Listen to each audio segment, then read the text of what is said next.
warahmatullahi wabarakatuh. Saya Humaydi Hamid, dosen Prodi Ekonomi Syariah FAI UMY. Pada kesempatan ini akan menyampaikan materi usul fikih, yaitu kajian lafal dari segi penunjukannya pada makna atau petunjuk lafal terhadap makna.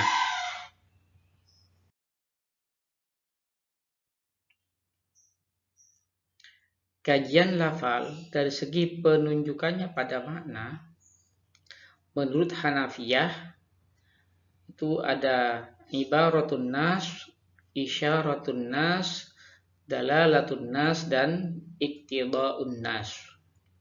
Sedangkan menurut Syafi'iyah itu mantuk dan mafhum. Jadi kalau membaca usul fikih Hanafiyah ataupun fikih Hanafiyah, istilah yang muncul itu ya ibaratun nas, isyaratun nas, dalalatun nas, dan iktida'un nas. Jika yang dibaca kitab-kitab usul fikih maupun fikih selain Hanafiyah, Syafi'iyah, Malikiyah, dan Hanabilah, maka istilah yang digunakan itu adalah mantuk dan mafhum. Karena ibaratun nas. Ibaratun nas itu adalah makna yang ditunjukkan lafal pada bunyi redaksinya, baik sebagai makna utama atau makna pelengkap dari konteks lafal tersebut. Misalnya ayat ya alladzina ya'kuluna ar-riba la yaqumuna illa kama yaqumul ladzi yatakhabbathu asy-syaitanu minal mas. Dzalika bi annahum qalu innamal bay'u mithlur riba wa ahallallahu al-bay'a wa harrama ar-riba.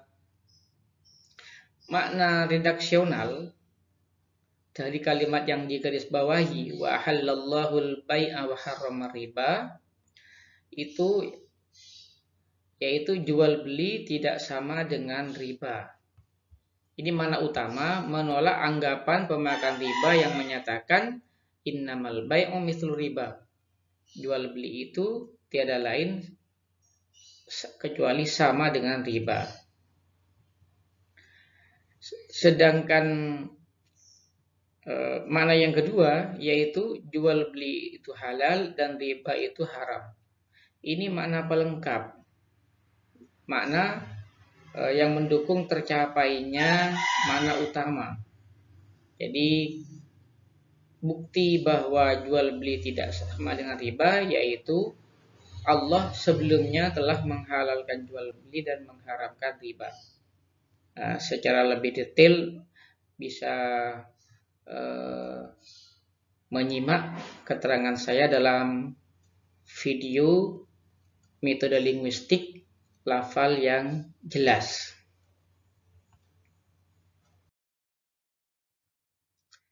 Yang kedua, isyaratun nas. Isyaratun nas itu adalah makna yang tidak ditunjuk oleh bunyi redaksi, tapi melekat pada makna yang ditunjuk oleh bunyi redaksi. Misalnya, ya, contoh, ya, coba lihat saya dalam video ini. Nah, ketika Anda melihat saya, maka saya terlihat. Tapi ada juga hal lain di luar saya yang juga mesti terlihat ketika Anda melihat saya. Misalnya lihat apa yang ada di belakang saya. Ya. Ada lemari yang di belakang saya juga ikut terlihat. Itu namanya ketika Anda melihat saya, maka juga melihat sesuatu yang melekat pada saya. Melekat dalam penglihatan Anda ketika Anda melihat saya. Nah, contoh dalam Al-Quran misalnya ada ayat yang berbunyi uhilla lakum lailatas syiyamir rafathu ila nisaikum. Dihalalkan bagi kalian pada malam berpuasa untuk berhubungan dengan suami istri. Nah, makna redaksional atau ibaratun nas dari ayat ini adalah halalnya hubungan seks suami istri pada malam hari saat puasa di siang harinya. Nah, Itu adalah ibaratun nasnya.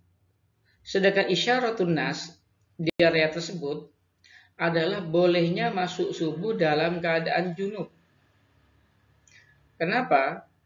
Karena jika pada malam hari boleh berhubungan seks, maka sesaat sebelum subuh masih boleh berhubungan, yang akibatnya akan masuk pagi dalam keadaan junub. Misalnya kalau subuh jam 4 pas, maka katakanlah setengah menit sebelum subuh itu masih boleh berhubungan. Nah, kalau berhentinya setengah menit sebelum subuh, akibatnya dia masuk subuh dalam keadaan junub karena tidak cukup untuk mandi misalnya. Nah, itu namanya isyaratun nas. Makna yang melekat pada makna yang ditunjuk oleh bunyi redaksi. Jadi bolehnya masuk subuh dalam keadaan junub ini melekat pada halalnya hubungan seks suami istri pada malam hari saat puasa di siang harinya.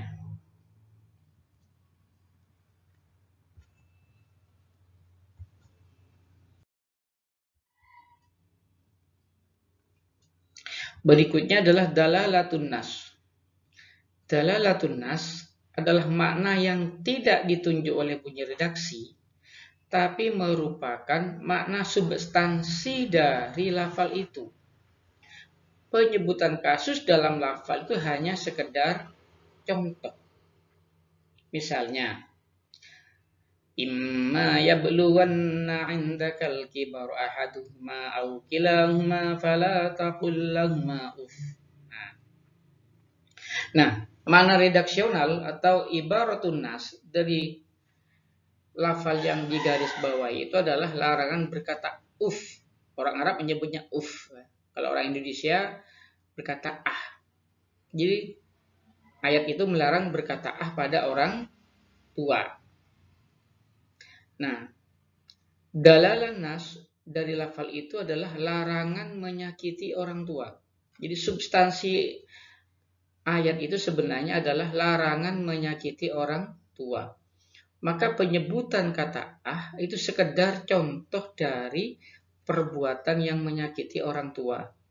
Maka ayat itu mencakup larangan melakukan segala yang menyakiti orang tua. Misalnya tidak boleh memukul, tidak boleh menendang orang tua. Jadi kalau ditanya apa hukumnya memukul orang tua? Hukumnya haram.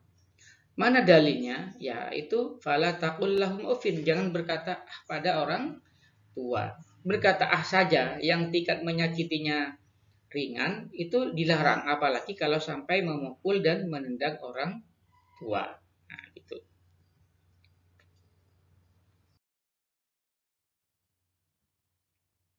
Kemudian iktida'un nas. Iktida'un nas itu adalah makna yang tidak ditunjuk oleh bunyi redaksi, tapi merupakan makna lafal yang diperkirakan adanya. Tanpa memperkirakan adanya lafal yang tidak disebut, maka lafal itu tidak bisa dipahami dengan benar. Misalnya, ada ayat yang berbunyi, Hurrimat alaikumul maitatu waddamu. Dia makna redaksional dari lafal tersebut adalah haramnya bangkai dan darah. Sedangkan iktida'un nas dari lafal tersebut adalah haramnya memakan bangkai dan darah dengan memperkirakan adanya kata aklun, sehingga menjadi hurrimat alaikum aklul maitati waddami.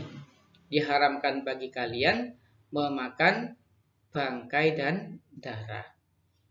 Jadi yang haram bukan bangkai dan darahnya, tetapi memakannya. Kenapa? Hal ini karena hukum itu tidak terkait dengan benda, tapi dengan perbuatan yang terkait dengan benda tersebut. Jadi yang diharamkan bukan bangkainya atau darahnya, tapi memakannya. Nah, contoh lain misalnya yaitu hurrimat alaikum ummahatukum wa banatukum. Diharamkan bagi kalian ibu-ibumu dan anak-anak perempuanmu. Makna redaksional dari lafal tersebut adalah diharamkan bagi kalian ibu-ibumu dan anak-anak perempuanmu. Nah, diharapkan apanya?